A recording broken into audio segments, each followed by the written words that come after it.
Bonjour à tous et bienvenue dans ce nouveau numéro de Parlons Cash l'hebdo. On commence ce JT avec vos impôts car qui dit printemps dit retour du beau temps mais aussi, et c'est un peu moins agréable, le début de la campagne de déclaration des revenus édition 2024.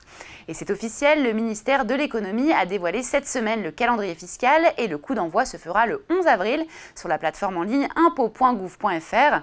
Et comme chaque année, la date limite dépendra du lieu de résidence. Ce sera soit le jeudi 23 mai, le jeudi 30 mai ou bien le jeudi 6 juin à 23h59. Enfin, pour les déclarations papier, la Direction générale des finances publiques enverra les documents entre le 29 mars et le 26 avril. Dans ce cas, une seule date limite, notez-la bien, ce sera le mardi 21 mai, le cachet de la Poste faisant foi.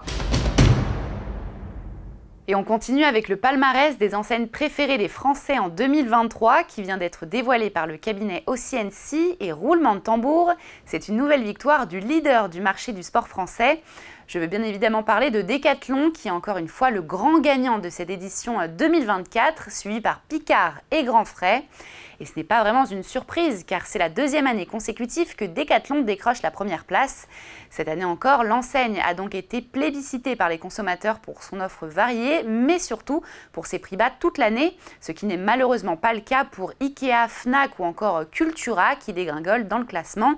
Enfin, parmi les grandes surprises, on retrouve Yves Rocher qui fait son grand retour dans le cœur des Français à la 8e place.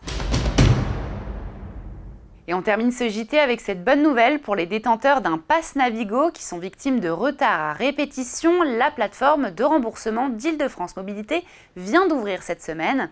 Et oui, si vous empruntez les lignes des RER A, B, C, D ou encore la ligne P, eh bien sachez que depuis mercredi dernier, vous avez la possibilité de faire une demande de dédommagement si la ponctualité annuelle de votre train est inférieure à 85%.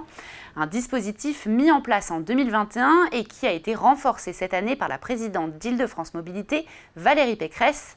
Ce dédommagement pourra aller d'un demi-mois à 1 mois et demi de forfait pour des montants compris entre 42 et 126 €.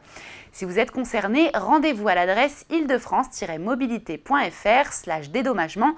Attention, vous avez jusqu'au 17 avril au soir pour effectuer la demande en ligne.